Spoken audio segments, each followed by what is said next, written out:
허환구의 라디오 오늘. 여러분 안녕하십니까, 허환구입니다. 오늘은 모처럼 푸른 하늘을 볼 수 있었는데요. 이제 장마는 끝이 났습니다. 기상청은 오늘 오전 브리핑을 통해 제5호 태풍 독수리가 북쪽으로 치우쳐 이동하면서 장마 전선을 북쪽으로 밀어낸 것이라고 설명했는데요. 중부지방과 남부지방은 오늘 장마가 끝나고 제주는 어제 종료한 것으로 본다고 덧붙였습니다. 태풍 독수리가 또 호우 피해를 몰고 오는 건 아닌가 걱정했는데요. 오히려 효자가 된 셈입니다. 장마는 이렇게 물러갔지만 풀어야 할 숙제가 많이 남았습니다. 지난달 25일에 시작돼 한 달간 이어진 이번 장마는 최근 50년 장마철 강수량 중 세 번째로 많은 비를 뿌렸습니다. 문제는 기후변화로 인해 이런 일이 반복될 수 있다는 거겠죠. 우리 지역은 특히 산사태 피해가 컸는데요. 기후변화로 인해 발생할 수 있는 재해에 대한 대응 체계를 전반적으로 다시 검토하고 강화해야겠습니다. 7월 26일 수요일 라디오 오늘 광고 듣고 시작합니다.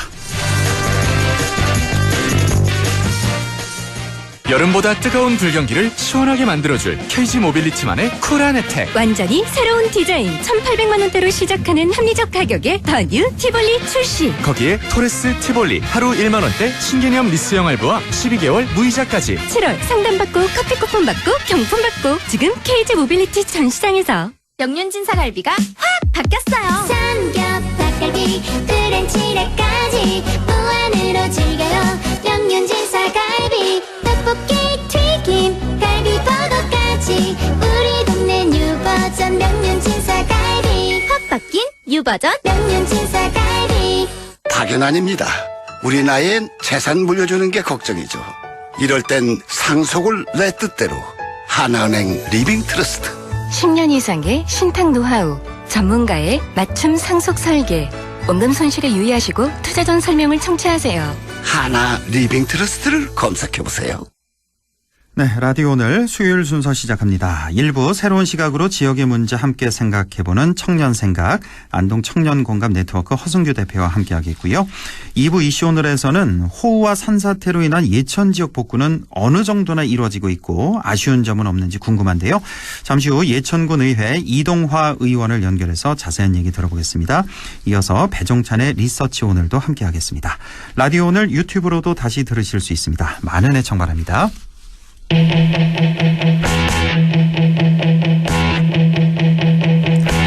네, 허승규의 청년생각 시작합니다. 오늘도 안동 청년공감 네트워크 허승규 대표와 함께합니다. 대표님 어서 오십시오. 네, 반갑습니다. 네, 자 지난주에는 지방소멸시대 공공교통정책 모범사례인 전남 신안군에 다녀온 그 청년들의 얘기를 해주셨는데 그 버스 타기 좋은 경북을 바라는 지역 청년들의 활동에 대해서 말씀을 해주셨습니다. 자 오늘은 어떤 주제 준비하셨나요? 네, 요즘 전국적인 시사 프로그램 보면은 내년 총선 관련 주제 및 전망을 수시로 다루고 있습니다. 네. 이제 한 260일 정도 남았고 점점 뜨거워질 텐데 이 총선 전망 방송에도 지역 균형이 필요하다.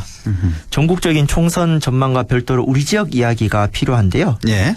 우리 청년 생각에서 260일 남은 경북 북부 지역 총선 전망 및 쟁점을 좀 다뤄보겠습니다. 260일 남았어요. 네. 하루하루 다가오는군요. 예, 한 8달 좀 더 남은 그런 상황이 되겠습니다. 자, 오늘 이렇게 내년 경북 북부 지역의 총선 전망 및 쟁점에 대해서 알아보겠습니다. 자, 지역에서 여러 또 선수들이 몸을 풀고 있을 텐데 그런데 아직까지 게임의 룰인 선거제도와 선거구가 정해지지 않은 그런 상황입니다. 자, 올해 연초부터 허 대표가 선거제도 개혁 얘기를 많이 했는데 어느덧 이제 7월 말 이제 8월이 다가오는데 현재까지 상황은 어떻습니까? 네, 연초 신년 기자회견을 통해서 선거제도 개혁을 언급했던 윤석열 대통령은 의지가 없어 보입니다. 현재. 네, 그래서 침대 축구를 넘어서 침묵 축구하고 있다. 네. 입장이 없으시고요. 예. 그 집권 여당 김기현 대표는 제가 지난달 방송에서 말씀드렸듯이 자꾸 선거제도 개혁과 상관없는 의원 정수 감축만을 이야기하고 있거든요. 예. 그래서 반칙 축구를 하고 있고요. 국회 다수당인 민주당 이재명 대표는 원론적인 입장만 반복하고 있습니다. 이제 공을 계속 돌리는 침대 축구를 하고 있다. 네, 그래서 지금 좀 어두운 상황이고 예. 특히 이제 거대 양당에서 정치 개혁 말하는 분들이 공천 혁신을 주로 얘기하는데. 공천 역시는 집안 내부, 거대 양당 내부의 집안 문제입니다. 네. 그 각 당의 강성 지지층 입장에서는 자기들 계파가 당내에서 권력을 잡아야 하니까 이제 공천에 올인하는데 네.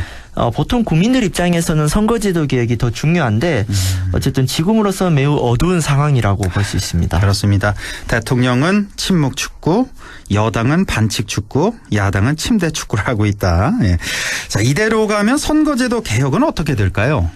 네, 두 가지 시나리오가 있습니다. 일단 둘 다 지금 제도와 크게 달라지지 않는 시나리오인데 첫 번째는 3년 전 총선과 비슷한 제도로 가면은 위성정당 등장 가능성이 있어요. 그러니까 예. 지역구에서 많이 얻은 정당이 비례까지 싹쓸이하기 위해서 위성정당을 만드는 건데 예.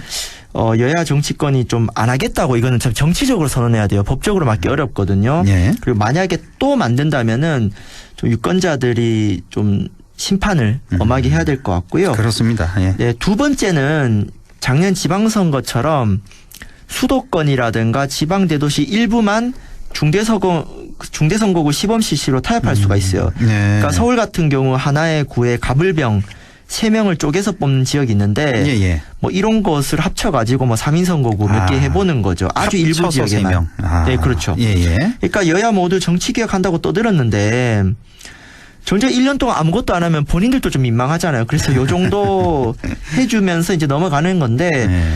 경북 북부 지역은 사실 이런 가능성이 낮습니다. 그래서 그래서 한꺼번에 해서 뭐 3명 뽑고 4명 뽑고 이런 게 네, 가능성이 좀 그러니까 낮다. 아마 시범 실시한다고 하면 대도시가 될 거기 때문에 예.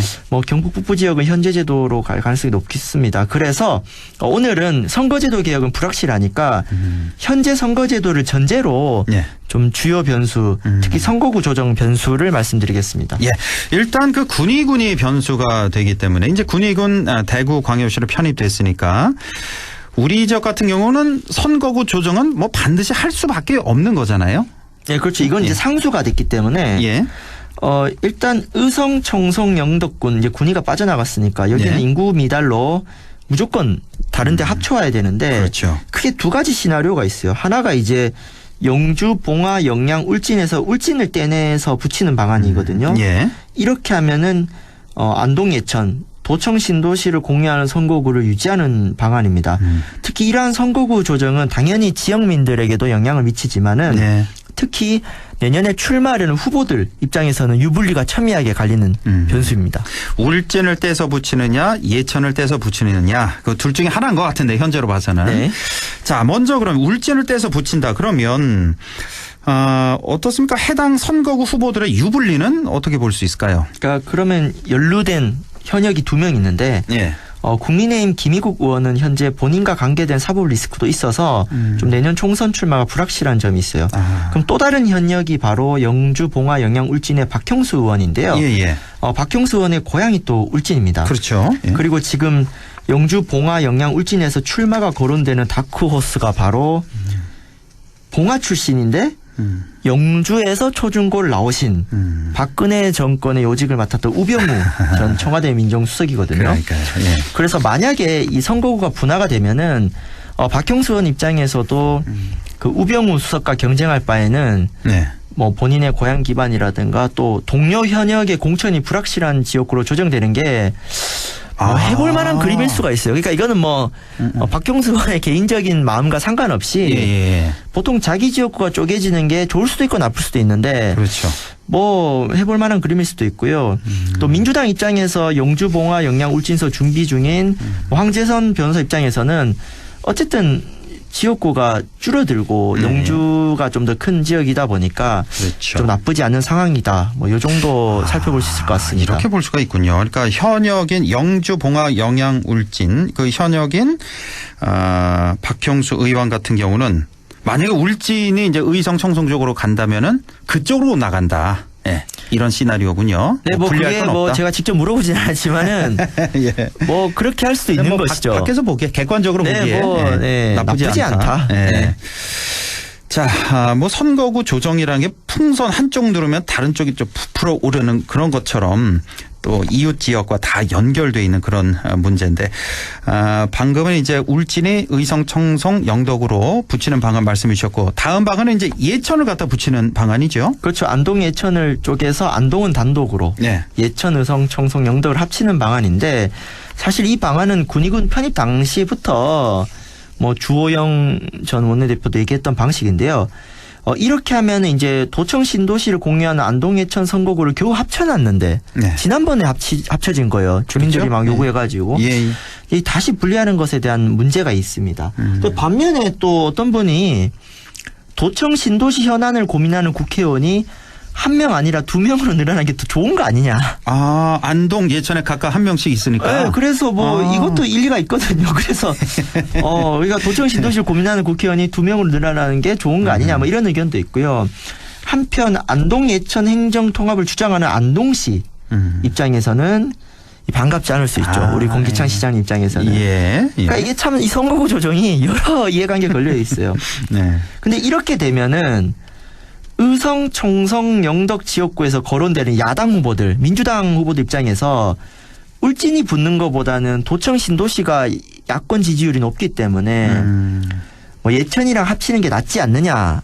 뭐 이런 분석도 있고요. 예. 한편 안동 예천에서 이제 현역 국회의원 김영동 의원과 대결하고자 하는 입장에서 이제 안동 기반 후보의 경우에는 신진 후보가 예천군까지 조직하기 어렵거든요. 예. 그래서 안동이 단독으로 되는 게 더 좋을 수도 있고요. 또 예천의 기반인 후보의 경우 뭐 지금 거론되는 후보들이 있어요. 예. 안동과 예천이 인구 격차가 있기 때문에 차라리 안동이 떨어져 나가는 게 예천 기반 후보한테는 나쁘지 않을 수가 있다는 거죠.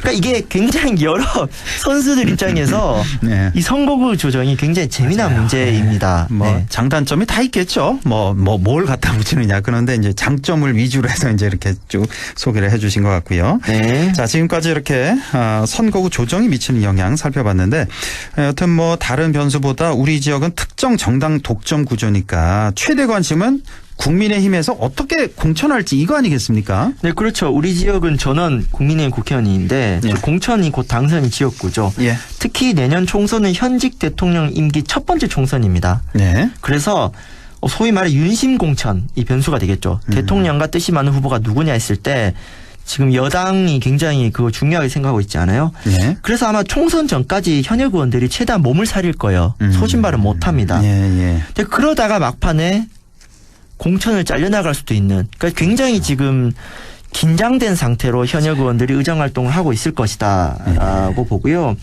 그 다음에 이제 친박신당이라든가 보수신당이라는 변수가 있는데 좀 아직까지는 분명하지 않아서 이게 찻잔 속의 태풍이 될지 그렇죠. 실제로 대구 경북에서 어떤 구도를 만들지는 좀 지켜봐야 될 것 같습니다. 예. 네. 자, 민주당 쪽 상황은 어떻습니까? 네, 민주당은 선거제도 개혁이 되지 않으면 힘든 선거고요. 특히 민주당은 좀 되게 난감한 게 보통 지역위원장이 국회의원 나가는 게 맞습니다. 국민의힘 같은 경우 당협위원장. 근데 민주당 지역위원장들은 꼭 내가 총선 출마를 전제로 하는 게 아닌데 지금 후보들이 거의 없어요. 지금 대선도 졌기 그래요? 때문에. 예. 그래서 작년 지방선거처럼 끝까지 후보를 못 찾다가 그러면 내가 나갈게. 로 추정되는 지역들이 있습니다. 그래서 어째 민주당 입장에서는 민주당만으로는 어렵기 때문에 민주당 바깥의 지역사회, 시민사회와 폭넓게 연대하고 또 본인들의 기득권을 내려놓는 태도가 필요할 것 같고요. 예. 어쨌든 졌지만 잘 싸울 수 있어야 다음 지방선거까지 바라볼 수 있다라고 봅니다. 예. 제3세력하고 또 진보정당은 어떻습니까? 네, 일단 뭐 금태섭 신당이라든가 뭐 제3신당들에게도 경북은 뒷전입니다. 지금 다 수도권에 집중하고 있기 때문에 그렇죠. 관심이 없고요. 예. 뭐 진보당, 정의당 다 지금 후보군이 명확하지 않고 뭐 녹색당은 안동에 출마 제안을 받고 있는데 어쨌든 지금으로서는 좀 지켜봐야 될 것 같고 어쨌든 내년에 무투표 당선이 되지 않도록 우리 제3세력과 진보정당들도 좀 분발해야 될 필요가 있을 것 같습니다. 우리 허승규 대표가 또 녹색당 소속이니까 지금으로 봐서는 어떻습니까? 출마 거론되는 사람 있습니까?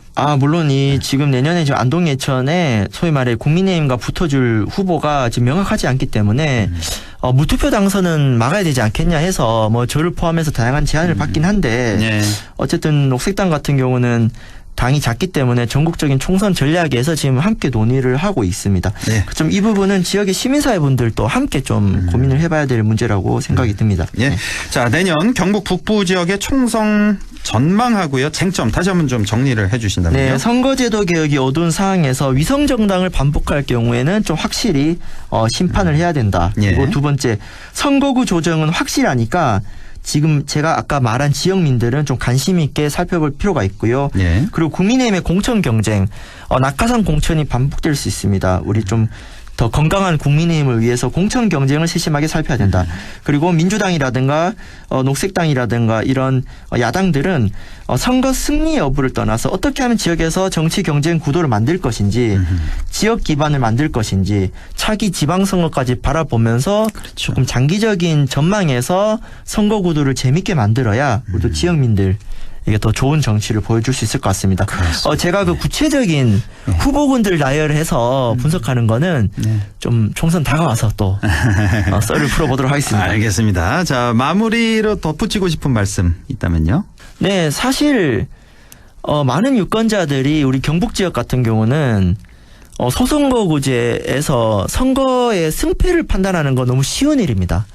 근데 선거라는 것이 승패가 아니라 경쟁 구도에서 많은 지역민들의 민심이 반영됐을 때 승자도 겸손할 수도 있고요. 네. 또 투표로 반영되지 않은 다양한 민심들이 반영이 돼서 역동적인 정치를 만들 수 있습니다. 그래서 내년 총선을 너무 쉽게 특정 정당이 그냥 되는 것이 아니냐라고 생각하지 말고 네. 기득권 정당들도 좀 더 겸손하게 총선을 준비해야 될 것이고 반대로 야당이라든가 좀 더 변화를 바라는 시민들도 그럼에도 불구하고 이번 총선에서 어떻게 하면 우리 지역의 다양한 목소리들을 역동적으로 만들어낼 수 있을지 좀 더 긍정적으로 건강하게 고민하고 논의를 했으면 좋겠습니다. 네. 자, 내년 국회의원 선거 이제 260여일 앞두고 경북 북부 지역의 총선 전망 및 쟁점을 오늘 살펴봤습니다. 자, 지금까지 허순규의 청년 생각, 안동 청년 공감 네트워크 허순규 대표와 함께했습니다. 고맙습니다. 네, 감사합니다. 라디오 오늘 2부에서 뵙겠습니다.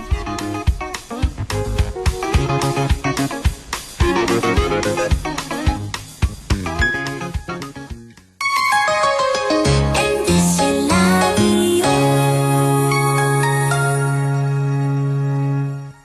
나에게 딱 맞는 대학, 나에게 꼭 맞춘 대학. 나만의 경쟁력을 원한다면 안동과학대학교로 오라. 시대에 딱 취업 중심 실전학과, 학생의 꼭 현장 중심 실무교육, 취업에 맞춤, 내 꿈에 맞춤. 나의 드림핏 안동과학대학교. 안녕하세요. 전국민 안전 캠페인 홍보대사 오나라입니다. 서두르다가 안전사고 겪은 분들 많죠? 그래서 빨리빨리 하기 전에 5초만 안전습관 캠페인을 시작합니다. 에스컬레이터로 뛰어들기 전에 5초만, 멈춘 후에 손잡이 꼭 잡고 타기, 슬금슬금 우회전하기 전에 5초만, 확실히 멈추고 주의 살피기, 이륜차 타기 전에 5초만, 헬멧 확인하고 출발하기. 빨리빨리 하기 전에 5초만 멈추면 모두의 안전이 계속됩니다. 다 함께 시작해볼까요? 나부터 5초만. 5초만 5초만 공익광고협의회.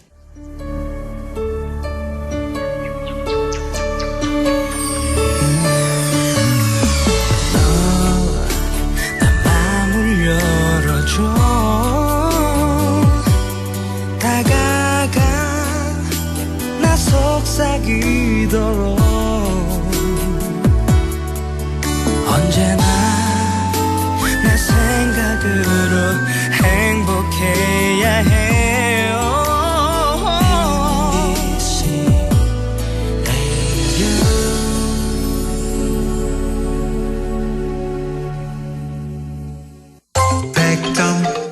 MBC 라디오. MBC 라디오.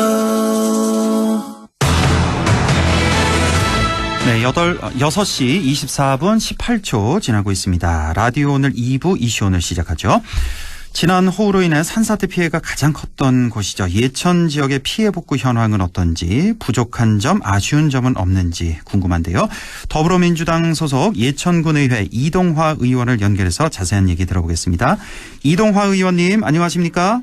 안녕하십니까, 이동화입니다. 예, 이번에 예천 지역 피해가 워낙 커서 이 피해 소식 처음 듣고 많이 황망하셨을 것 같은데 어떤 마음이 드셨는지요? 예, 우선 이런 폭우로 피해를 보신 모든 주민들께 심심한 위로의 말씀을 드리고요. 예천은 그동안 큰 물난리가 없었기에 이번 폭우 피해로 많은 주민분들께 놀라셨고요.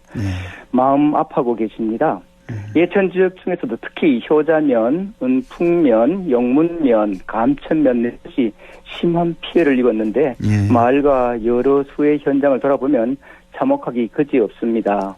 그 외의 지역에도 해룡포를 주변으로 하는 농성지도 많이 침수가 되는 상황이라 보면 참혹하기 그지없고요. 특히 이번 폭우로 15분의 주민께서 돌아가시고 두 분은 아직 찾지 못하고 있어 정말 안타깝고 비통한 마음입니다. 뭐 거의 예천 전 지역이 이렇게 큰 피해를 본 이런 상황.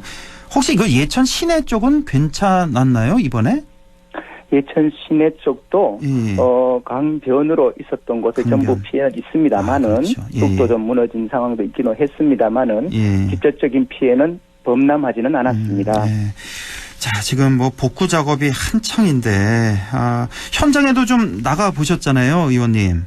네네. 예, 지금 뭐 어떤 작업이 진행되고 있나 좀 궁금하고 복구 현황은 어떤지 그 현장 상황은 어떻습니까? 예. 현장은요. 지금 인명피해가 가장 많았던 백석리를 말씀드리면 처음에는 그 입구가 차량이 진입이 안 돼, 덤프 차량이 진입이 안 돼 가지고요. 복구 작업이 어려웠습니다만. 그 왜 도로가 유실됐죠? 진입하는 도로가. 예, 진입하는 도로가 지금은 거기 그거는 복구는 다 된 상태고요. 그 예, 도로는 복구가 완전 된 상태입니다. 예. 그런 상황이고요. 각 지역별로 해가지고 지금 복구 상황을 말씀을 좀 드리면은요. 현재 가용한 인력과 장비를 총동원해서 하루빨리 수재민들에게 일상적으로 복귀할 수 있도록 복구를 해야 되는데 한 250여 대의 중장비를 투입하고 있습니다. 그리고 가옥 유실, 철거나 유실된 매몰된 도로나 농경지 등을 복구하고 있고요. 먼저 공공시설, 도로를 중심으로 거의 복구를 하고 있는데 이 복구는 중심 인프라는 완료된 상태고요. 아직 그 농경지 주변의 출입구라든지 이런 곳은 아직 덜 복구된 상태입니다. 자, 이렇게 사고 이후에 직접 피해 현장에서 복구 활동 우리 이동화 의원님 참여해 오셨는데 오늘은 또 민주당 경기도당에서 지원을 좀 나왔다고요? 얼마나 오셨어요? 오늘 경기도 도당하고 경상북도 도당에서 121명이 오늘은 해룡포 주변 스몰 지역의 하우스 철거 작업에 투입되었습니다. 그래서 오늘 그 외에도 많은 분들이 찾아오셔서 자원봉사를 해주셔가지고 큰 성과를 큰 위로를 받고 있습니다. 민주당, 경기도당 그리고 경북도당 함께 지원을 하셨군요. 오늘. 총 인원은 121명이 지원했습니다. 지금은 이제 마무리가 된 상태겠네요. 지금 막 마무리하고 들어오는 입장입니다. 서울에 출발하셨고요. 그 외에도 많은 분들이 참여를 해주셨습니다. 오늘 해룡포 주변에 하우스 철거 작업 등에 400여 명의 외부의 자원봉사자분들이 열심히 해주셨습니다. 외부에 또 자원봉사자 포함해서 한 400여 분이 회룡포 주변에 하우스 철거 작업 마무리는 됐나요? 그 하우스 철거 작업 아니면 앞으로 더 안 됩니다. 많이 해야 되나요? 투입이 돼야 되고요. 아직도 장비가 들어야 할 작업, 그다음에 사람 손으로 해야 될 작업 이런 것들이 남아 있는 상태입니다. 그렇군요. 그 현장에서 직접 보고 느끼신 그 피해 상황, 처참함 이렇게 표현이 될까요? 어떻습니까? 처참하고 망연자실입니다. 엄두가 안 날 정도입니다. 그러니까요. 안에 있던 미나리, 작물들은 거의 사용하지 못하게 되고요. 사과밭을 예를 든다면 사과밭 안에도 작은 장비들이 들어가서 좀 긁어내고 사과나무 주변으로 넘어진 걸 세운다든지 이런 작업들이 아주 많이 남아있는 상태입니다. 그리고 이번 실종자 수색 과정에서 또 해병대 장병이 희생되는 정말 안타까운 사건이 발생을 했는데 이 해병대 이 장병의 희생 어떻게 보셨습니까, 의원님? 먼저 실종자 수색 중에 순직한 고 최수근 상병의 명복을 빌고요. 유가족에게는 정말 심심한 위로의 말씀을 전합니다. 저 역시 예천 주민이자 한 명의 아버지로서 고 최수근 상병의 안타까운 희생이 정말로 가슴 아프고 애통합니다. 이 땅의 모든 부모님들의 자식을 사랑하는 마음이 하나 같겠지만 특히 군 복무 중에 운명을 달리한 고 최수근 상병 부모님의 애통함을 어디에 비길 수 있겠습니까? 그럼요. 부디 부모님의 염원대로 이번 사고를 계기로 이 같은 비통한 일이 다시 발생하지 않기를 바랍니다. 그렇습니다. 예.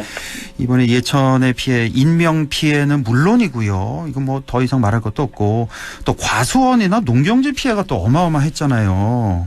네, 이번에 그렇습니다. 뭐 예천군이 입은 피해 현황 뭐 날이 갈수록 좀 커질 것 같은데 지금 집계가 어떻게 마무리가 된 상태입니까? 최종 집계가?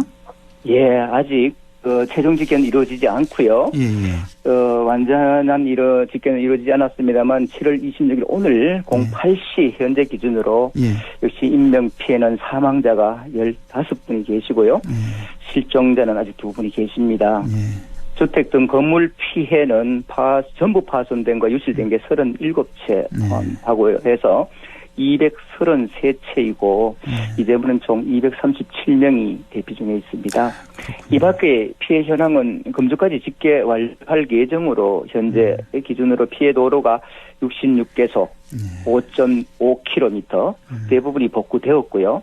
하천은 80.5km 상하수도는 34개소 임야 18헥타르 농경지 1108헥타르 비닐하우스 13.9헥타르 등이 피해를 현재 복구 작업에 중에 있습니다. 아이고 참 이재민도 참 많이 발생했는데 이분들 참 고생이 이 더운 날씨에 고생이 또 이만저만이 아니실 것 같은데 의원님도 이 이재민 분들 좀 많이 만나 보셨죠? 예, 만나 뵀습니다. 이분들 뭐 어떤 말씀을 제일 많이 하시던가요? 예, 역시 이재민 분들은 안타까움은 이로 말로 다 할 수가 없고요. 당장 먹고 마시고 주무시는 문제가 가장 컸고요. 경로당이나 마을 해관 같이 좁은 공간에 함께 계시기 때문에 코로나19나 감염성 질환에 대한 우려도 큰 상황입니다. 그렇죠. 예, 경성북도하고 예천군에서는 경북 도립대학교 학생 기숙사를 활용해서 임시 구호시설을 체육관에 만들었습니다만은 여기에 계신 분들을 최대한 빨리 이주시켜서 오늘 완전히 입주시켰습니다. 그래 이재민 그 왜 체육관에서 텐트 생활하시는 분들 그럼 이제 그분들이 이제 체육관에는 안 계신 거예요? 안 계십니다. 오늘 다 이동을 하셔서 학교로 다 들어가신 상태고요. 대학 기숙사로도 들어가시고 또 뭐 일부는 또 숙박시설로 들어가셨다고도 본 것 같은데요. 일부 숙박시설로 이동을 했고요. 그다음에 마을 해관 안에서도 읍면별로 대피소의 담당 공무원을 배치해가지고 이재민들의 요구사항을 최대한 신속히 처리해드릴 수 있도록 지원하고 있는 상황입니다. 그렇군요. 그나마 좀 다행이네요. 텐트 생활을 옮긴 다행입니다. 그러니까요. 그 텐트 생활 얼마나 불편하셨겠어요. 어제 맞습니다. 그렇죠. 어제도 고령자도 계셔가지고요. 밤에 맞아요. 우리 공무원들이 지켜서 밤에 혹시나 무슨 일이 있을까 대응하고 이런 상황이었습니다. 그러니까 어제 그 뉴스에도 안동 MBC 뉴스에도 보니까 인터뷰하시는 분들 보니까 그 대학 기숙사에 들어가셔서 너무 행복하다고 너무 좋다고 그렇게 하는 그런 말씀 또 기억에 남는데.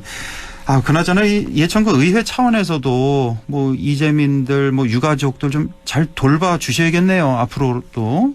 그렇게 해야 된다고 생각합니다. 부탁을 좀 드리겠습니다. 네, 감사합니다. 자, 예천이 이제 특별 재난 지역으로 선포가 됐는데 이것만으로는 부족하다는 의견도 많은 것 같습니다. 이 피해자들 각 개개인에게 이 충분한 보상은 되는지 이게 실제적으로 도움이 많이 되고 있는지 이건 어떻게 보십니까? 예, 맞습니다. 하지만 중앙정부가 신속한 처리로 우리 예천을 포함해서 3개 지역에 폭우 피해를 특별재난지역으로 선포는 되었습니다만은 특별재난지역으로 선포되면 우선 응급 복구를 포함한 재난복구비 일부가 국비로 지원되고 피해 주민들에 대한 재난지원금 지급, 국세, 지방세 납부 예외, 각종 요금 감면, 전기료, 통신료, 감면 등 여러 직간접적인 혜택은 있습니다만은 예. 이것만으로는 충분치가 않다고 생각합니다. 그렇습니다. 즉 중앙정부가 지방재정에 조금 보태줄 수는 있겠으나 모든 설계가 복과 생계 지원의 중심이 되다 보니 특히 농업을 생각해 본다면은 농업에 보험을 들어가지고 피해를 보상받을 수 있는 제도들을 하고는 있으나 예. 대농들은 거의 거기에 혜택을 볼 수 있으나 그렇겠죠. 그 중소농들은 예. 그 설계 안에 들어가 있지 못한 부분들이 많죠. 이런 부분들은 우리 지자체에서 더욱더 유도해서 해야 될 앞으로도 중요한 과제라고 생각됩니다. 그러니까 이 농작물 피해 보신 분들 정말 하늘이 무너지는 그런 기분이실 테고 특히나 왜 아까 그 주택 완파된 게 37채라고 하셨나요? 맞습니다. 예, 그렇게 말씀하신 것 같은데 완파되면 제가 알고 있기로는 정부 지원금이 5,200만 원, 또 반파되면 2,600만 원 이렇게 나오는 걸로 제가 기억하고 있는데 네. 사실 이 돈으로는 새롭게 주택을 짓는다는 건 뭐 터무니없는 얘기고 네. 어떻게 뭐 우리 지자체 차원에서라도 조금 더 이제 보탬이 될 수 있도록 의회와 지자체가 같이 좀 논의 좀 해봐야 될 것 같은데요. 그런 부분도 더욱더 노력해야 될 부분이라고 그렇죠. 생각합니다. 예, 지원금이 현실에 닥쳐 있는 문제이고 그러니까요. 또한 그 자리에 다시 집을 지을 수 있을까라는 부분도 많은 고민들이 하게 되죠. 그 현장에서 보면 주민들이 특히 뭐 트라우마 같이 빗소리만 들어도 불안해하는 그런 현상들도 있기 때문에 거기에 대한 대비도 해야 될 것 같고요. 지금 말씀하신 부분도 충분히 논의되어서 준비를 해 나가야 된다고 생각하고 있습니다.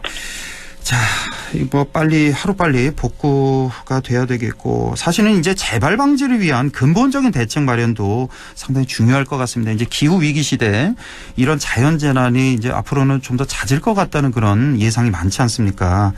정부나 지자체에 뭐 어떤 당부를 하고 싶으신지요? 그러네요. 지금도 예천은 먹구름이 있어서 집중호우가 우려되고 있는 상황인데요. 이번에 이번 같은 안타까운 재해가 다시 발생하지 않도록 재난 대응 시스템을 재정비해야 된다고 생각이 됩니다. 평소부터 위험 요소를 발견하고 제거하는 등 방제 안전관리에 최선을 다해야 할 것인데 특히 지금 유형은 시우량이 30mm가 넘고 70mm, 80mm가 되어버리면 산 사태는 물론이고 지금 현재 있는 시스템들이 대응이 불가능한 그런 형태가 나오는 것 같습니다. 그러니까요. 예, 특히 이런 것에 대한 대응을 지금부터는 더욱더 해야 될 것 같고 여기에서 소중한 인명과 재산을 지키기 위해 적시에 실효성 있는 재난 알림 체계가 반드시 있어야 될 것 같고요. 필요하다면 위험 지역의 주민을 강제로라도 사전에 대피시킬 수 있도록 적극적인 행정력이 필요하지 않나 생각합니다. 앞으로도 이 의회 차원에서 또 행정부랑 또 손을 잡고 우리 피해 지역 주민들 좀 잘 좀 돌봐주십시오, 의원님. 꼭 좀 부탁드리겠습니다. 예천에 닥친 이 재해를 집행부하고 의회에서 최선의 노력을 다해 돌보도록 그렇게 하겠습니다. 알겠습니다. 지금까지 더불어민주당 소속 예천군 의회 이동화 의원과 말씀 나눠봤습니다. 의원님 고맙습니다. 네, 감사합니다. 네, 리서치 오늘 인사이트K 배종찬 연구소장 바로 만나보겠습니다. 소장님 안녕하십니까? 안녕하십니까, 배종찬입니다. 네, 이번 주에도 참 이슈거리가 많아서요. 우리 지지율 이제 대통령 또 정당 지지율 간단히 좀 살펴보고 이슈 얘기 우리 또 배 소장이 또 평론 또 전문가시니까 몇 가지 좀 들어보도록 하겠습니다. 먼저 대통령 지지율 어떻게 나타났습니까? 네, 대통령 지지율과 정당 지지율을 같이 소개를 해드리겠습니다. 오늘 소개해드리는 모든 조사는 중앙선거여론조사 심의위원회 홈페이지에서 확인 가능합니다.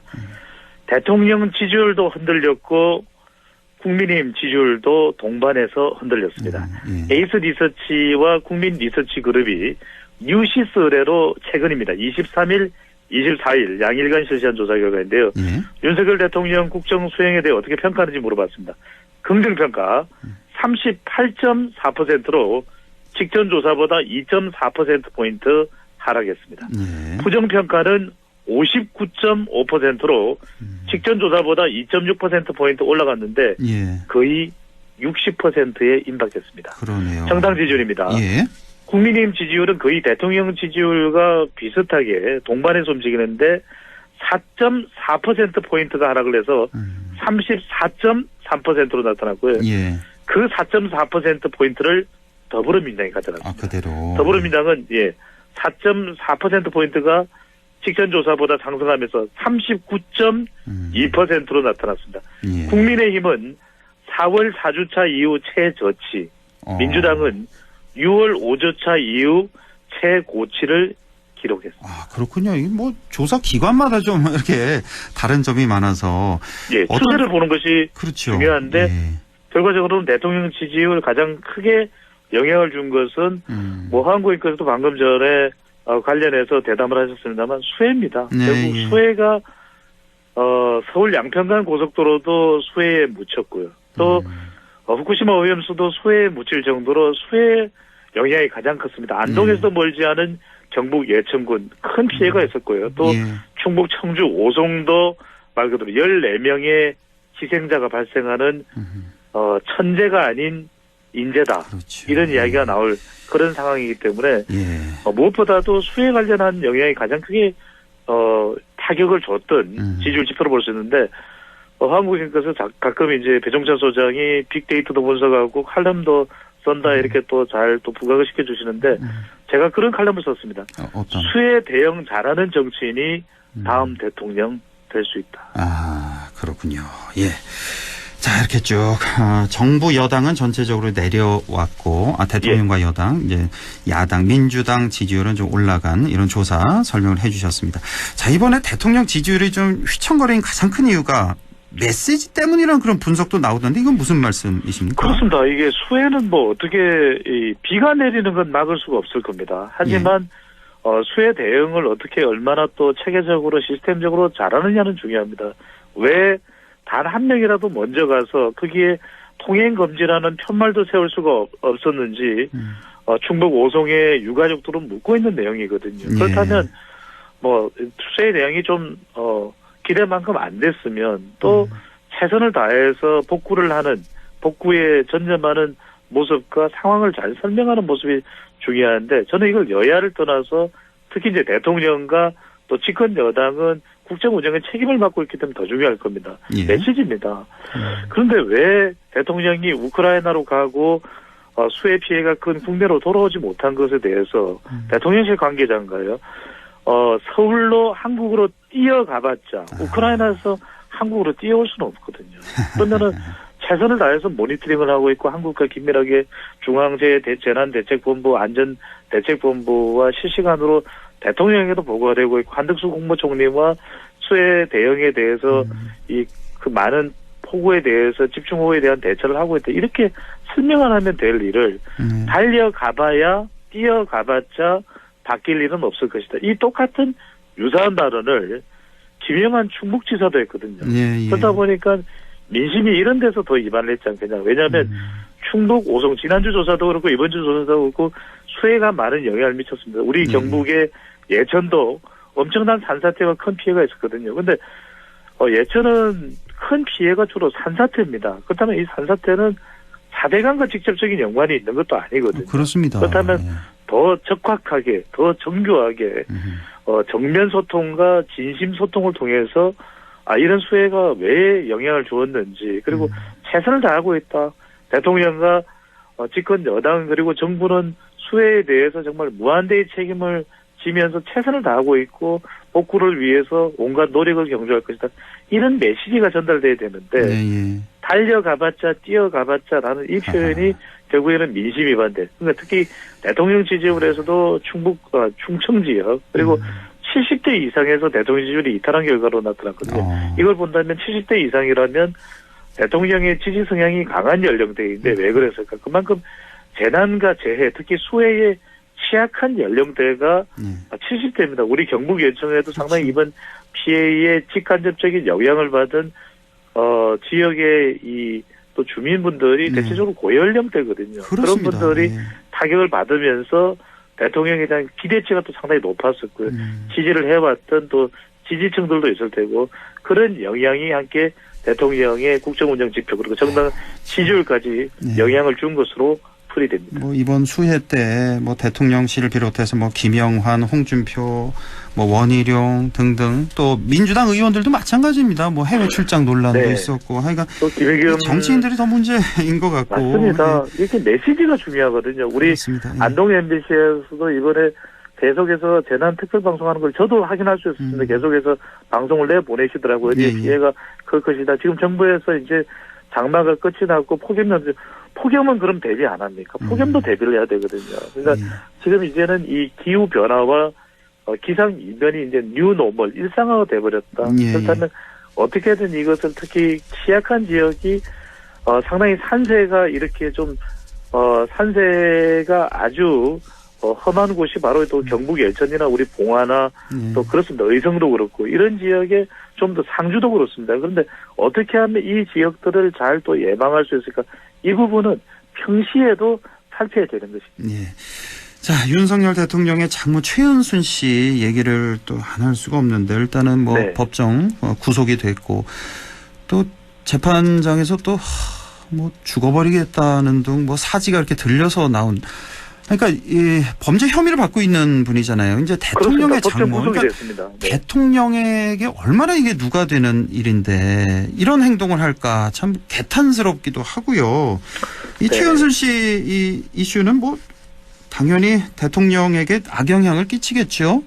그렇죠. 뭐 부담이 된다는 것이 당장 이제 윤석열 대통령이 장모 건으로 지지율이 더 내려가게 또 된다든지 또는 심각하게 지지율이 이 큰 폭으로 타격을 받는지 이런 현상이 나타날 것 같지는 않아요. 왜냐하면 지금의 윤석열 대통령의 지지율은 지지하는 보수 성향이 강한 또 국민의힘 지지층들이 결집되어 있는 상태이기 때문에 또 정치 성향에 따라서 장모 이 법정 구속권을 바라보는 시각은 다릅니다. 그런데 중요한 건 결국 대통령 지지율은 올라가야 되는 건 아니겠습니까? 그래야 더 국정 운영도 국민들의 더 많은 지지를 받으면서 개혁도 가능해지는 것인데 그럴 때 중도층이나 무당층이나 MZ세대가 평가를 할 때는 결국 이렇게 되는구나. 왜냐하면 요양 관련된 요양급여 또 요양병원인가요? 이 요양시설과 관련된 것으로 이미 이제 대법원에서는 무죄 선고를 받았지만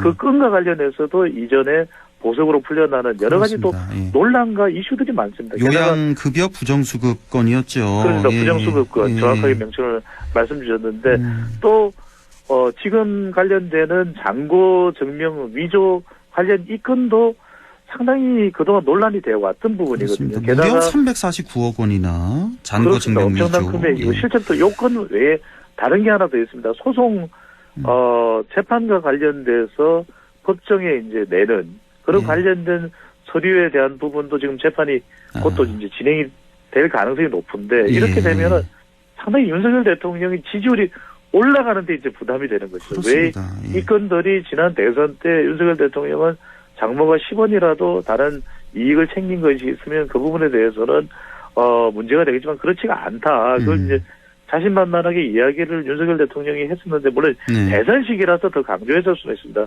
정치적으로라도. 그런데 지금 그렇지 못한 결과가 왔고 또 이건 뭐 장모랑 직접적인 건 아니고 간접적으로 또 연결되는 게 뭐냐면 서울 양평간 고속도로도 결국 양평의 강상면에 그 땅이 대통령의 배우자인 김건희 여사의 이 일가와 관련된 땅이다. 그럼 또 장모와도 연결이 간접적으로 되는 것이거든요. 그렇다면 그런 일련의 사안에서 대통령이 상당히 부담스럽습니다. 윤석열 대통령도 지지율이 낮은 것을 결코 달가워하겠습니까? 그렇지는 않겠지만 자꾸 뭔가가 논란이 생기는 것에 대해서 윤석열 대통령의 국정 운영이 발목 잡히는 것이 부담이 되는 것이거든요. 그렇다면 이런 부분들이 해소가 돼야 되는데 해소되지 않고 계속해서 새로운 건 또 이 건이 좀 뭐 해결되는 듯하면 또 풍수지리 전문가인 백재건 씨 관련된 건이 불거지거든요. 그래서 아까 좀 여쭤보려고 그랬는데 이 부분이 추가적으로 지지율에 더 추가 하락하는 데 영향을 미치지는 않을 수도 있습니다. 왜냐하면 거듭 말씀드리면 지금 대통령의 지지율은 아주 진영간 프레임으로 고착화되어 있다. 그래서 뭐 지지율이 오르락 내리락 합니다만 아주 큰 변화가 없는 것은 상당히 지금 진영간 대결 구도 고지전이 되어 있기 때문에 빠질 지지율은 빠져 있고 올라갈 지지율은 더디게 올라간다. 그렇다면 그렇다 하더라도 국민들이 평가할 때 우리 드라마에도 그런 대사가 나옵니다. 왜 그렇다고 말을 못해? 그러니까 이제 그것이 천공이 아니라 이 대통령의 관절을 검토하는 데 있어서 육군참모총장 공간 또 다른 공간에 이제 지금 대통령과 김건희 여사가 살고 있는 한남동 외교부 장관의 공간 지금 이제 대통령 관저입니다. 예. 그 부분에 대해서 천공이 아니라 CCTV에 수염이 이렇게 덥수룩하게 보이는 사람은 백재건 풍수지리 전문가다. 예. 그렇게 이야기를 하면 되는 것이거든요. 그래서 뭐 풍수지리 또 좀 참고를 하는 것이 필요하다고 판단해서 그 부분에 대한 비판은 비판대로 받더라도 그러니까 이 부분을 결과적으로는 말을 하지 않고 언급하지 않다 보니까 부성찬 전 국방부 부대변인인가요? 대변인이 그렇게 또 CCTV에 나왔던 사람이 마치 천공 같다 이런 이야기 해명 과정에서 결과적으로는 천공이 아니다라고만 강조를 하면서 이 부분에 대한 이제 대통령실의 해명이 있었는데 그러지 말고 그 사람은 백재건이었고 풍수지를 참고할 마음도 있었다 그런 검토 과정이었다. 차라리 그때 이야기를 했더라면 오히려 지금 와서 그때 왜 그 설명을 제대로 하지 못했는가에 대한 의심은 그칠 수가 있거든요. 그게 벌써 1년 전이에요. 1년 전 얘기 그렇습니다. 의혹이 불거진 게. 근데 1년 후에 나온 해명이 천공이 아니라 백재건이다. 네. 이거 좀 이해하기가 좀 힘들지 않습니까? 그 CCTV 확인하는데 뭐 며칠 걸립니까? 하루 이틀이면 그러니까요. CCTV에서 확인을 하고 이미 또 함께 동행을 했던 사람들은 알고 있을 거 아닙니까? 그렇죠. 왜냐하면 대통령실 이전 TF팀에서는 알고 있는 상황이었기 때문에 그다음에 이제 민주당에서 또 공세가 나오는 것은 왜 그러는 과학적 검증을 강조하던 윤석열 정부에서 후쿠시마 오염수도 간에 왜 그러면 풍수지를 참고를 하느냐. 근데 뭐 이전 정부도 사실은 그렇게 밝혀지지는 않았지만 풍수지를 참고했다라고 하는 그런 보도도 나오기는 합니다. 그렇다면 그냥 있는 그대로 이야기하면 되거든요. 우리가 왜 정직한 것이 최선의 방책이다. 그런 영어 속담도 있지 않습니까? 뭐 성문 기본 영어나 종합 영어에 나오나요? 그러면 그대로 있는 대로 국민한테 설명하고 그렇죠. 그 사안에 대해서 받는 게 있으면 받으면 되는 것이고 해명할 게 있으면 해명하면 되는데 그렇지 않다 보니까 자꾸만 꼬이는 현상이 생기게 되는 거죠. 이것도 역시 아까 허한구에 그렇게 강조했던 대로 메시지의 문제다라고 분석해 볼 수 있습니다. 홍준표 시장 국민의힘 윤리위 징계 결정이 아직은 안 나왔죠. 오늘 뭐 밤늦게 나온다는 말도 있고 그런데 주로 밤늦게 나옵니다. 그렇죠. 이게 왜냐하면 상당히 고심을 했다 이런 것도 이제 윤리위가 발표를 할 때 필요한 또 과정이기도 하거든요. 너무 좀 충분한 절차 없이 이것을 그냥 너무나 좀 이렇게 그냥 빠른 속도로 결론을 내버렸다 이러면 그 부분에 대해서도 이제 비판이 나올 수 있는 부분이라서 보통의 경우는 윤리위가 10시 아니면 늦어지면 12시 아주 늦어지면 한 새벽 2시에 뭐 이렇게 또 결정이 되는 경우도 있을 것으로 보입니다. 짧게 한 1분도 안 남았는데요. 그 원희룡 장관 오늘 국회 출석했잖아요. 제가 오늘 이 뉴스를 팔로우업을 못했는데 오늘 혹시 그 국회에서 뭐 특별한 얘기거리 나온 게 있었나요? 그 원희룡 장관? 이제 공방이 되던 부분들도 계속 되었습니다. 왜 전면 백지화를 했는데 그것 자체가 불법이 아니었냐 해서 이제 국토교통부에서 그 이전의 관계자 설명은 이제 뭐 충격 요법이라는 것이 나왔는데 그 부분에 대해서는 적절치 못했다라고 또 원희룡 장관이 한 걸음 물러섰습니다. 한 발짝 물러섰는데 백지화에 대한 사과는 안 했죠. 뭐 그 부분에 대한 그렇죠. 왜냐하면 이 사과는 오히려 원희룡 장관이 더불어민주당 쪽에 요구를 했었죠. 이해찬. 전면, 이 백지화 부분도 완전히 거친 것은 아닌데, 시간이 없기 때문에 짧게 말씀드리면, 그래서 이제, 이전에 이제 전면 백지화를 거두고 다시 추진을 하기 위해서는 민주당의 사과가 필요하다고 했는데, 오늘도 상당히 공방이 있었습니다. 한준호 더불어민주당 의원이 이미 그 땅이 이제 김건희 여사 일가의 땅인지를 알고 있었는데 왜 몰랐다고 이야기했냐. 그것도 공방이 됐고. 맞습니다. 그 장면은 자료도 봤는데. 없다고 했는데 공개되는 것도 지금 와서 다시 공개하는 것도 이전의 설명과는 다른 거 아니에요. 계속 이 부분도 좀 더 공방은 이어질 것으로 보입니다. 네. 리서치 오늘 인사이트 K 배종찬 소장과 함께했습니다. 고맙습니다. 감사합니다.